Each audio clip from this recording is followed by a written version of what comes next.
ကိုဒီ အားနာကြီး ဟိုကျွန်တော်ပြန်ယူလိုက်ရမလား ကျွန်တော်အဲ့လောက်မဆောင်နိုင်တော့ဘူးကိုကြောက်တို့ကကျွန်တော်နောက်တစ်ခေါက်တင်းမောင်းနဲ့ပြန်လိုက်မှာဆိုတော့နေပါစေဗျာနောက်တစ်ခေါက်မှပဲပြီးတော့ အားနာကြီးဗျာဘယ်လိုလုပ်အောင်မသိတော့ဘူး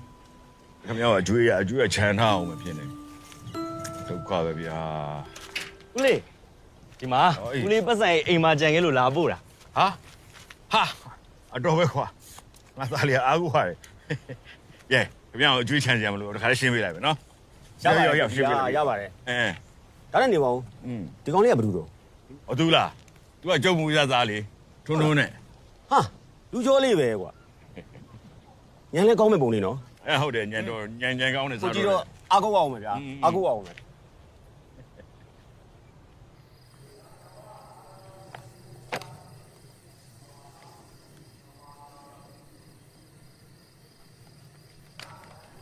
ကိုထွန်း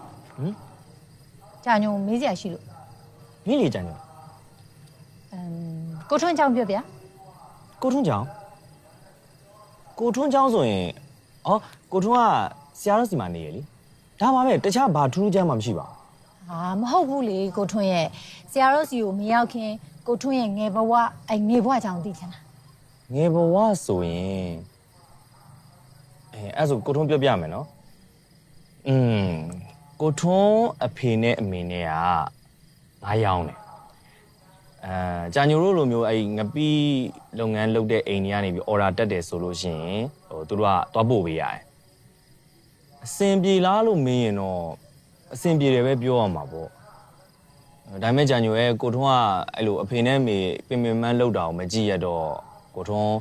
တရက်မှာအကြောင်းပြီးလို့အလုပ်တွေပါရတယ်ဆိုလို့ရှိရင်ကိုထွန်းကပြန်ပြီးတော့လှုပ်ကြွေးမယ်ပေါ့ဒါပေမဲ့တရက်ကြတော့အဖေနဲ့မေကငါးသွားပို့ရင်းနဲ့ပင်လယ်ထဲမှာမုန်တိုင်းမိပြီးတော့လေမောက်ပြီးဆုံးသွားတယ်ကိုထွန်းကအဲ့နေ့ကကျောင်းကပြန်လာတာအိမ်ရောက်တော့အဖေနဲ့မေကိုမတွေ့ဘူးညနေထိပြန်ရောက်မလာတာနဲ့ကိုထွန်းကကန်းဆက်မှာသွားဆောင်တာပေါ့မနက်တာလင်းသွားတယ်အဖေနဲ့မေကပြန်ရောက်မလာဘူးနောက်ကြမှာအိမ်နာကတန်ဃာတဲ့တယောက်ပြောတာသိရတာ